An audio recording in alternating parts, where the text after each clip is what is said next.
This video is brought to you by Skillshare. Hey Wisecrack, Jared again. Are you one of the millions spending your evenings as a digital dark elf shotgunning strangers in the world's most popular video game? Or if not, are you wondering why everyone won't shut up about the fluorescent cartoon version of PUBG? Whether you're a Fortnite fan or not, you might have a more pressing question. How the hell is this free game making billions of dollars?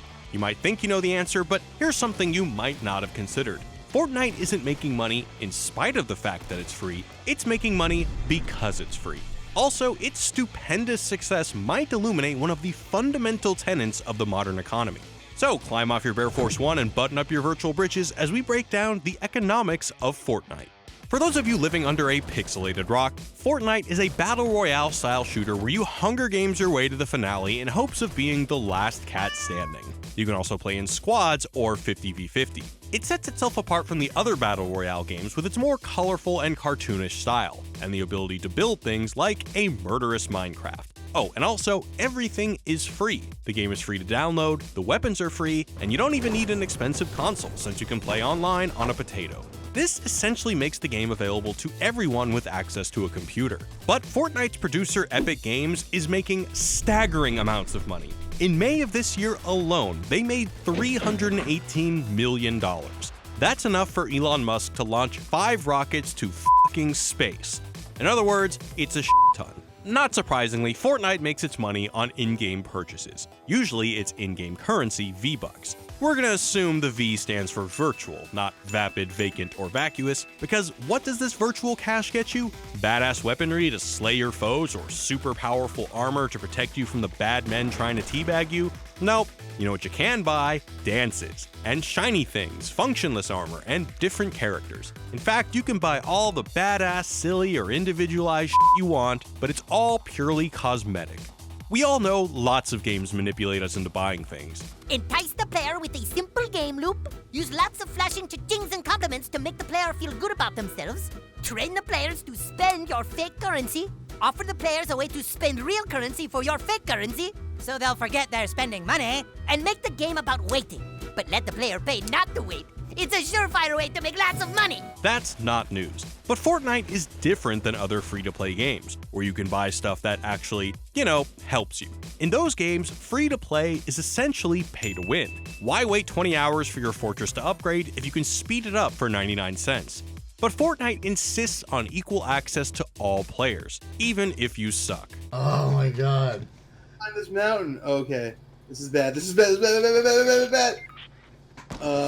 Fuck you. I really fucked up this time, dude. By making sure that none of the purchases actually give you any advantage, which, even if you hate the game, is pretty cool.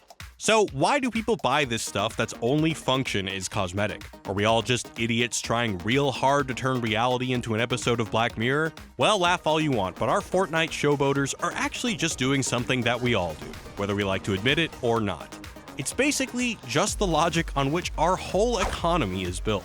To understand why people want to spend their real money on V-Bucks just to spend those bucks on a pick that's shaped like a baseball bat, we need to hop on a battle bus and transport ourselves to the year 1899. Back then, most economists were trying to figure out how the markets worked based on how useful goods were, how much labor went into making them, and of course the supply and demand of those items. Economists essentially believe people would rationally order their purchases based on need. You buy bread because it feeds you, coats because they keep you warm, etc. But then they looked at how the wealthy were spending their money and thought, what the f***? It turns out people were buying the 19th century equivalent of Bunny Brawler or Ginger Gunner skins, except theirs were probably filthy and gave you smallpox or something. Then along came economist and sociologist Thorstein Veblen, who made a discovery that might seem obvious today. For Veblen, you can explain these irrational purchases by recognizing that people don't just purchase for utility. They also purchase, basically, just to be cool. You might call this the snob factor in economics, but he gave it a different name: conspicuous consumption. Veblen recognized that people purchase certain goods and services in order to publicly flex their wealth. And what did Veblen observe the wealthy doing to show us their mad moolah? The ceremonial differentiation of the dietary. Basically, really, really expensive booze, along with servants, huge houses, and cars. While the poor had to get by on bread and water, the ability to consume and even waste set the wealthy apart. Because what says I'm special more than literally throwing or drinking away your cash? Or in a more metaphorical sense, stealing your mom's credit card to spend hundreds of dollars on V-Bucks. You have spent £500 on PlayStation. I can't believe you have done this again. You've done this before. Without this conspicuous consumption, our modern economies might not even exist. If the economy just fed us, clothed us, housed us, and gave us medical care and called it a day, the economy would grind to a halt. For companies that always need to increase their profits, how do you squeeze a few more dollars out of a coat? Well, you slap a designer's name on it, or you jack up the price to attract those obsessed with status. Fortnite is maybe one of the most impressive examples of the digitization of conspicuous consumption. You can't set yourself apart IRL as you spend hundreds of hours playing video games, nobody can see your sweet kicks or Vineyard Vine swag, and when all eyes are on you once you've made it to the last 2 survivors, don't you want to leave an impression? But Fortnite does more than just scratch a digital itch for behavior we see everywhere around us in fashion, cars, and houses, because it takes this idea of conspicuous consumption and gamifies it. Mobile games have the benefit of massive piles of data which allow them to optimize your spending. Fortnite employs these techniques, which are now common on e-commerce sites and mobile games, like limited time offers with countdown clocks that really remind you how much you'll regret not taking advantage of this deal in the next 13 hours. But what sets Fortnite apart is its battle pass structure. Let me explain. So if you're a regular player, each season you can level up to 100 times, getting the occasional skin, glider, tag, or now toy. But it's not every level. And as you, a free player, get to see, oh man, 4 levels, I'll look like the Red Skull crossed with Namor the Submariner. But you'll also see, side by side, all the things you're missing. V-Bucks and XP bonuses and costumes, you get the idea. And at the bottom, there's a nice little reminder that if you spend $10 on the Battle Pass, you can unlock all these things you've already earned. Whereas some games might offer loot boxes to manipulate you like a casino, drawing you in with a dopamine hit from the luck of the draw, Fortnite draws you in with pure conspicuous consumption. Everyone else with the serious V-Bucks is going to have this emote, "Do you really want to be the plebe without it?" And of course you can earn V-Bucks by playing the game and completing challenges, but that'll just take too much time and set you apart as the poor kid. But you might be thinking, conspicuous consumption is for the rich, or at least Lil Tay. I ain't got no license, but I dropped 400 racks on this car, bitch. Y'all don't even have a car. People dropping money on Fortnite aren't necessarily loaded. Well, for Veblen, just because conspicuous consumption starts with the rich doesn't mean it ends there. If the rich want to show how important they are with the things they own, the poor want to escape the stigma of poverty by appearing rich. And then once the poor have successfully emulated the rich need to buy more equally useless things to again distinguish themselves. Veblen called this depressing cycle of economic e-peen waving pecuniary emulation.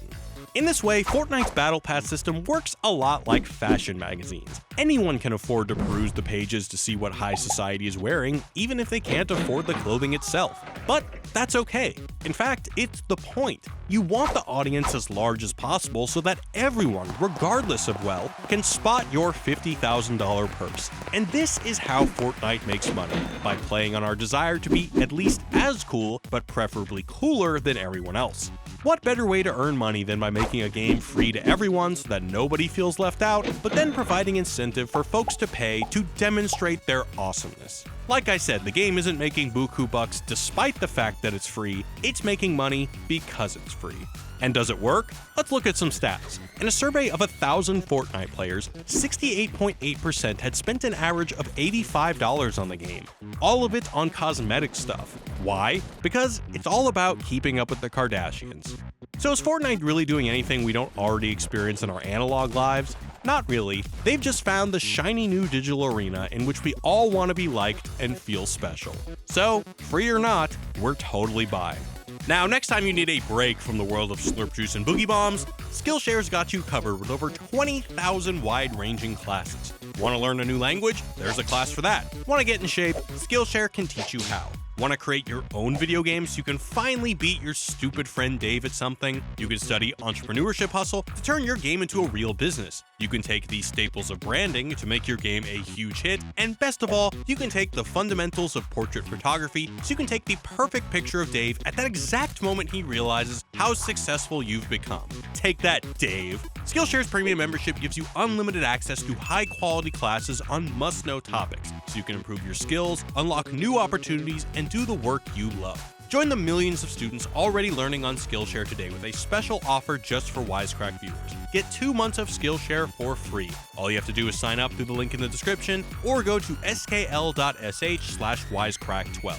The first 500 Wisecrack fans to sign up will get their first 2 months of premium for free. Thanks to Skillshare for sponsoring this video, and thank you all for watching. Except you, Dave. Peace.